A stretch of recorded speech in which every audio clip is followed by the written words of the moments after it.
Selamat pagi, Bapak Ibu Saudara sekalian. Selamat datang dalam acara Sarapan Sabda bersama saya, Pak Saparman.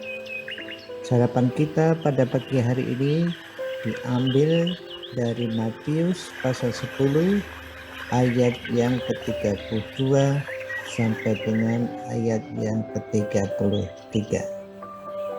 Matius 10, 32, 33. Demikian firman Tuhan. Setiap orang yang mengakui aku di depan manusia, aku juga akan mengakuinya di depan Bapakku yang di surga. Tetapi barang siapa menyangkal aku di depan manusia, aku juga akan menyangkalnya di depan Bapakku yang di surga. Ini nasihat untuk murid-murid Yesus yang diutus memberitakan Injil Kerajaan Allah kepada orang-orang Yahudi. Sampai di sini nasihatnya sangat jelas.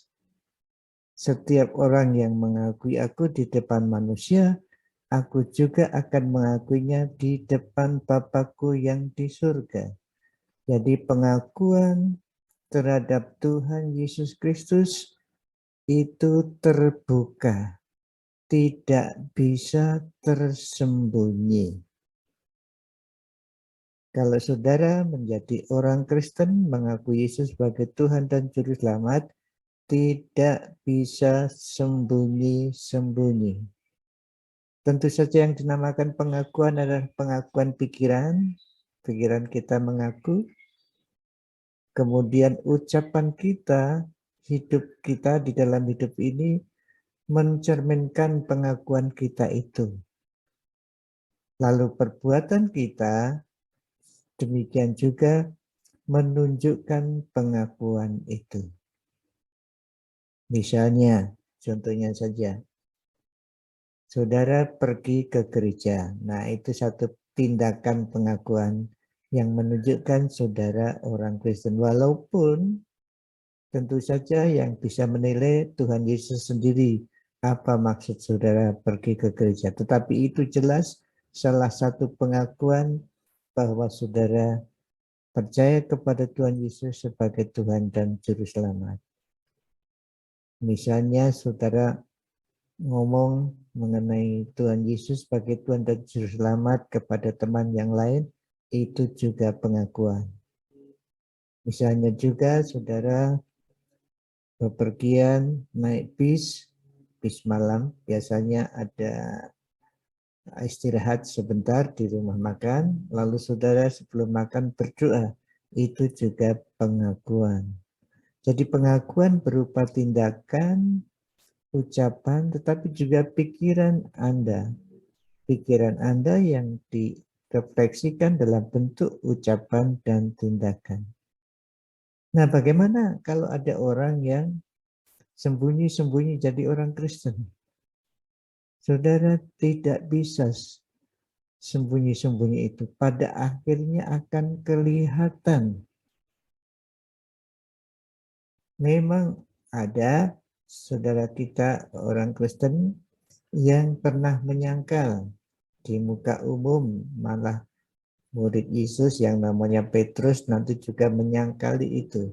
Tetapi pada akhirnya Petrus bertobat dan terus mengakui. Jadi rupanya penilaian terhadap pengakuan itu bukan satu peristiwa, bukan satu event, tetapi kehidupan sepanjang hidup kita ini. Seumur hidup kita itu, pengakuan direfleksikan. Memang ada kadang-kadang ada orang seperti Petrus harus menyangkal karena takut, tapi sebetulnya sudah itu dia bertobat. Jadi kalau ada di antara saudara kita yang mungkin saat ini katakanlah pindah kepercayaan, mungkin ia belum bertobat atau mungkin suatu saat nanti kembali lagi percaya kepada Tuhan Yesus sebagai Tuhan dan Juru Selamat. Mungkin oleh karena pekerjaan, sehingga dia menyangkali, tetapi dalam hatinya tidak, suatu saat nanti pasti akan kembali. Pengakuan kita sekali lagi berbentuk pikiran, diterapkan dalam ucapan dan tindakan dalam kehidupan kita sehari-hari. Demikianlah orang yang diakui oleh Tuhan Yesus di depan Bapa yang di surga. Pada saatnya saudara diakui betul di hadapan Bapa dan bersama-sama dengan Bapa dan Tuhan Yesus selama-lamanya di dalam kerajaannya. Saudaraku, mari kita mengaku Yesus sebagai Tuhan dan Juru Selamat lewat